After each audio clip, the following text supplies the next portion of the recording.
meanings. This is from the 6th century Common Era.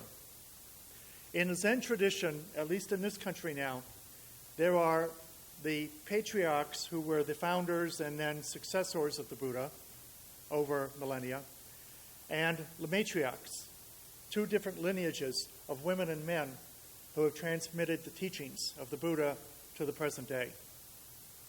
So when you hear patriarch, it just means the male line, but there's also a patriarchal line. The Zen monk Wu Xinang asked the sixth patriarch, Huining, I have studied the Mahaparinirvana Sutra for many years, but there are many areas I don't understand. Please enlighten me. The patriarch responded, I am illiterate. Please read out the characters to me, and maybe I can explain the meaning. Remember, these are Chinese calligraphy. Said the monk, wait a minute, you can't even recognize the characters. How are you then able to understand the meaning? Truth has nothing to do with words. Truth can be likened to the bright moon in the sky. Words, in this case, can be likened to a finger. The finger can point to the moon's location. However, the finger is not the moon. To look at the moon, it is necessary to gaze beyond the finger. Second reading of it. The Zen monk Wu Qiang asked the sixth patriarch, I have studied the Mahaparinirvana Sutra for many years, but there are many areas I don't understand. Please enlighten me. The patriarch responded, I am illiterate. Please read out the characters to me, and perhaps I can explain the meaning. Said the monk, you can't even recognize the characters? How are you able to understand their meaning? Truth has nothing to do with words. Truth can be likened to the bright moon in the sky. Words, in this case, can be likened to a finger. The finger can point to the moon's location. However, the finger is not the moon. To look at the moon, it's necessary to gaze beyond the finger.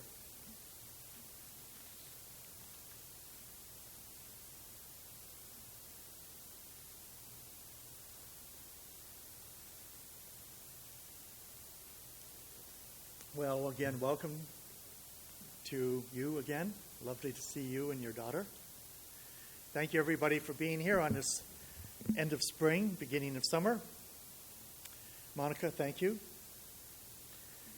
It's been just about a year since I got here in July of 2010.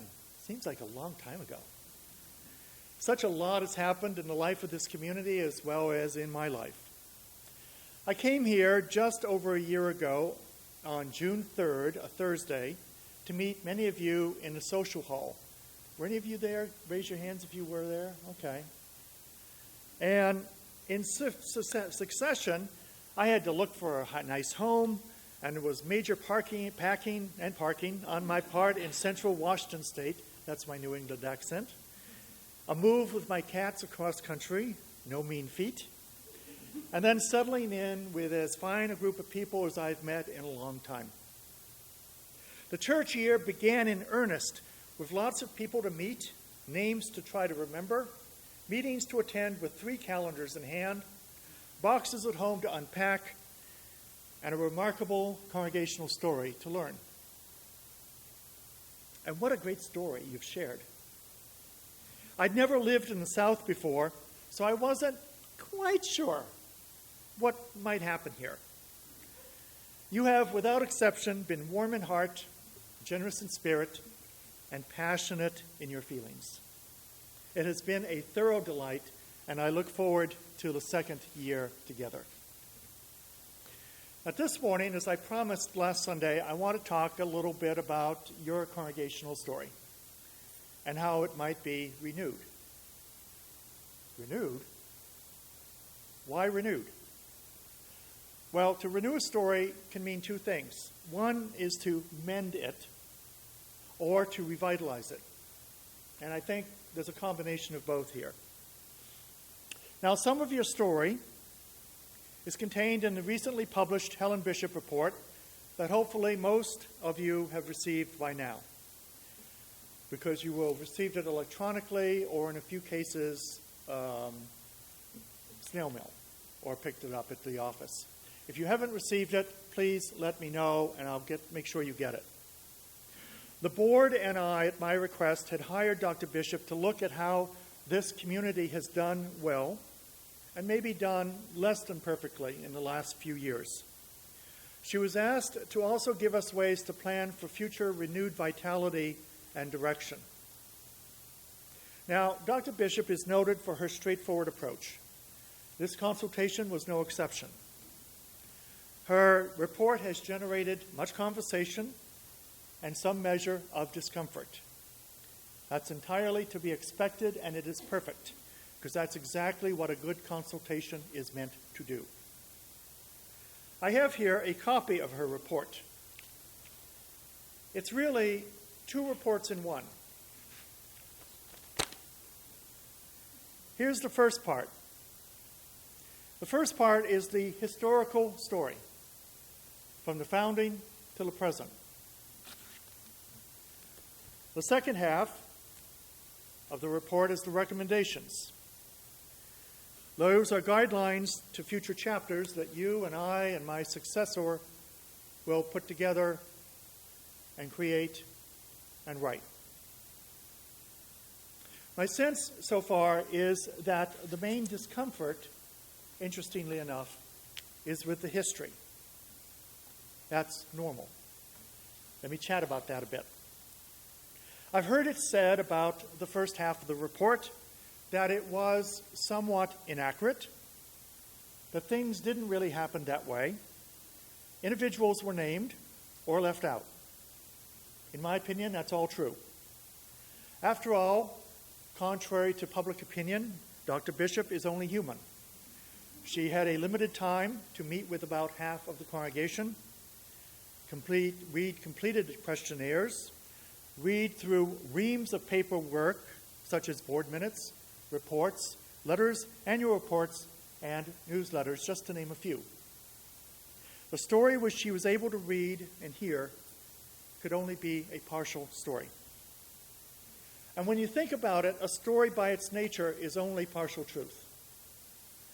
The whole truth and nothing but the truth is really true only on TV or movies. You want an example of partial truth? Think for a moment of what you had yesterday morning, not this morning, but yesterday morning for breakfast. What did it taste like? What was its texture? What did you talk about if you were family or friends? Do you remember everything? Probably not. If you want to look at partial truth in a different way, consider these opening words from the Chinese wisdom book, the Tao Te Ching. The Tao, by the way, means way or path or law of the universe. The Tao, or way, that can be told is not the eternal Tao. The name that can be named is not the eternal name. Now, what does that mean? It means that defining the infinite by some definition that we apply is impossible. And when we do name or define it, we are leaving out whatever we do not know. And when we are dealing with something of infinite size and complexity, there's no way we can give it full definition. It becomes a partial truth. The same logic is used by Karen Armstrong in her book, The Case for God, when she speaks of the idea of God as mythos rather than logos. So the story that Helen Bishop held up to us as a mirror is the story, but it's only, by definition, a partial one. The rest of it, guesswork, occasional gossip, faulty memory, and a few passionate feelings. Now, it can be tempting to focus on the partial story because we would like it to be accurate, objective, and whole.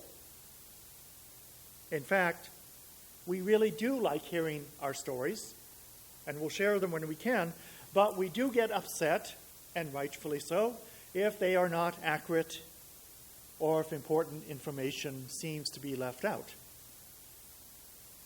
But again, it's partial truth.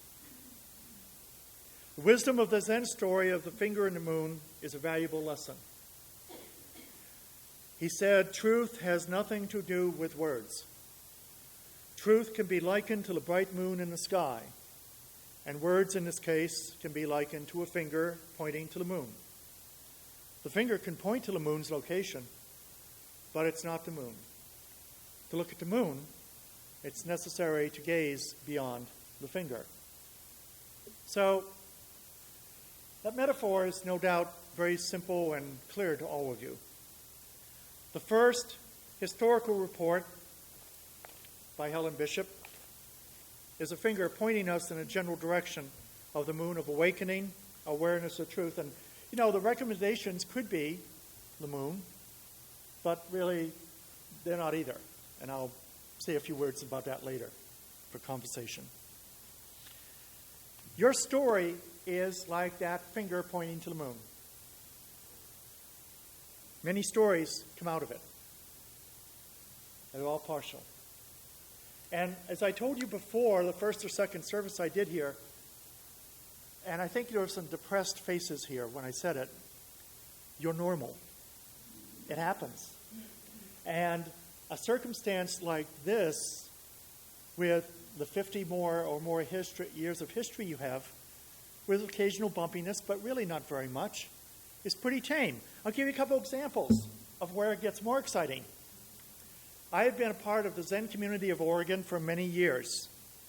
My association with my Zen teachers goes back about 15 years now. I have seen two situations, at least, where whole groups of disgruntled senior students left because they felt disavowed by their teachers. It's imagining a group from this far to my left, say from here on, suddenly got up and walked out because they were angry at something that I said, or what, in that case, their teachers said or did. Others felt that their role in the Zen community was misplaced, misunderstood, or lied about. Was it partial truth? Yes. Were my Zen teachers perfect and blameless? No. And they had to own that. Everybody had their own responsibility in the misunderstandings and unskillful reactions. No one was left out. And then there's the story by Reverend Arthur Boers, who's the author of a great book. We should all read it. That's not the title. It's called Never Call Them Jerks. Healthy Responses to Difficult Behavior. This is mandatory reading for interim ministers. And it really probably should be mandatory reading for all leadership. He writes about a Mennonite congregation he was serving at the time when he wrote this book. He writes about a major theological conflict involving a 19th century battle that caused a split between the Old Order Mennonites and the New Order Mennonites. And then it got better. The current church building that they meet at was theirs, and I think it was the New Order Mennonites, because of a huge power play in the 19th century again, when a small cadre of the the Old Guard, used fine print in a deed to wrest control of the building from the New Guard, who were the reformers, who happened to be more conservative. And remember, Mennonites are noted for their peaceful, nonviolent approach to life. Recently, he goes on to say, there was a contemporary conflict that involved two groups in the same little church, about half the size of this one. One group was convinced that the whole denomination was going to hell. And they felt it was necessary to save the little church, the other half of the people, from that fate. Reverend Boers says that the motive was worthy, but that he had never seen the fighting and the zealotry as undignified, abusive, and ugly, as it turned out to be. Now, no congregation that I know of in the Unitarian Universalist movement, including you, have ever been worried that the denomination is going to hell, though admittedly it has been complaining about dues. No one has been banished by the minister or board at this congregation. There have been disagreements and even some zealotry, but the intentions have been good, and things sometimes get confused. Now, I've talked about the first historical report. What about those 9 recommendations, which I know you've all memorized? Everyone I've talked to has agreed in general terms that the recommendations are actually pretty good. Some of them have been in progress since before I got here. Others will take more time to understand and apply. And nothing about any of these demands recommendations demands that they be done by this summer. They can be thoughtfully reviewed, analyzed, discerned, and put into a shape for a plan. And one of the suggestions that I've made to the Board of Trustees here is that we put together a planning group, an ad hoc group that will sunset after it's done, work is done, of maybe 3 people to look at these recommendations and look how to shape them into a container that then we can use, you and I, and then my successor after this next year, can put into the process of a 3 to 5 year plan, because that's what it's going to take for some of them. Now, here's an example of how one proposal can be initiated. We invited the district to hold a cluster meeting of our Western Carolina churches, and there are going to be a few others, to hold a meeting here on Saturday, September 17th, to help us all re-envision lifespan religious education. Elderly people, middle-aged, young adults, youth, children. That won't be theory.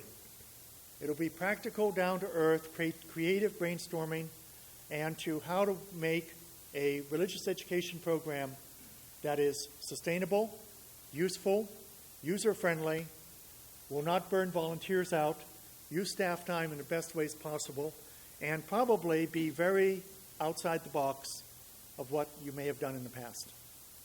It's free and there's food. And I'm hoping that not just people involved with religious education will attend, but any of you who would like to put in your wisdom, your feelings, and your discernment. So that's one example. Now, I've communicated with everyone who lives locally who had special standing in Helen Bishop's report. One of them was our administrator, Julie, who I mentioned earlier, who was quite deservedly praised in that report. I would extend that same invitation to any of you who would like to come in and share some tea or chocolate or both with me before I leave at the end of this month for my trip across the United States. I would love to be able to sit down and, to be honest, to hear you vent. Read the report. Tell me what you think. Tell me what you hate. I'm not taking sides. This all happened before I was here. I'm particularly interested to know your part of the story and how you heard and saw the report. But I'm particularly mindful that we have to look at the recommendations. Now, I would ask us all to remember the cautionary tale of the finger being confused with the moon. An imperfect but passionate story from what, 1954? Was that when you were founded? 1954, yeah. From 1954 till the present moment, that's your history. Passionate, incomplete, maybe confused. That's okay. But then there's the future, the next 54 years. What happens about that? So before we do conversation, I'm going to close with an example from my own story. You know here some of the high and low points of my life. One of them is that 8 years ago, this coming Tuesday, I took my last drink, had my final horrible hangover and vomiting, and I woke up to make a vow. That vow nearly 8 years ago, next Tuesday, was to never drink alcohol again because I knew the next drink would kill me. I would lose all that I loved if I continued.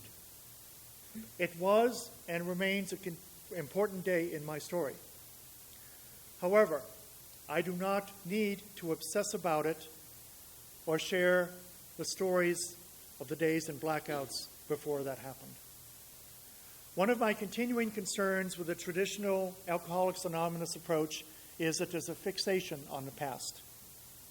It becomes such a cautionary tale to us in recovery that we are tempted to forget that there is renewal and there is a future. And we need not revisit the past as often as we are tempted to do. So now, we're going to go to a conversation time, and then, of course, food. And I'm hoping that the food that you share today be enjoyed with all the gratitude for all the laborers that brought it to us. Because really, the story of that food and all the ways it came to you is a story of this fellowship. And oughtn't we feel gratitude for that as well? For one, I do. I am totally grateful to be here, and I hope you are too. Now, I mentioned a few minutes ago about some special guidelines for the conversation time. It may be that some of you may feel awkward about the report. So here are some guidelines. One is, you don't have to talk about it. Second thing is, you don't need to mention any names. Third thing is, you can think of the recommendations. But here, in case all that escapes you and you're feeling the hunger pangs coming on, here's another idea for you. Imagine yourself sitting where you are a year from now. June 12th? Actually, June 11th, I think it would be, of 2012. It's my last Sunday here, at which time we will have a party with chocolate. And by the way, the sun's in your eyes, isn't it? Is that going to be okay? Are you all right? Okay. I'd like you, if you don't want to talk about the report or the recommendations or the passion or all those things, at the very least, I'd like to welcome you to think about you're sitting where you are now a year from today. What would you like to see? What would be your biggest hope? What would it mean in the life and work and ministry and joy, remember joy and fun of this fellowship that you would really love to see in place? So with that, I'll bring the microphone around, mention your name, briefly share what you want to share, and let's see what you have to say. Anyone want to share?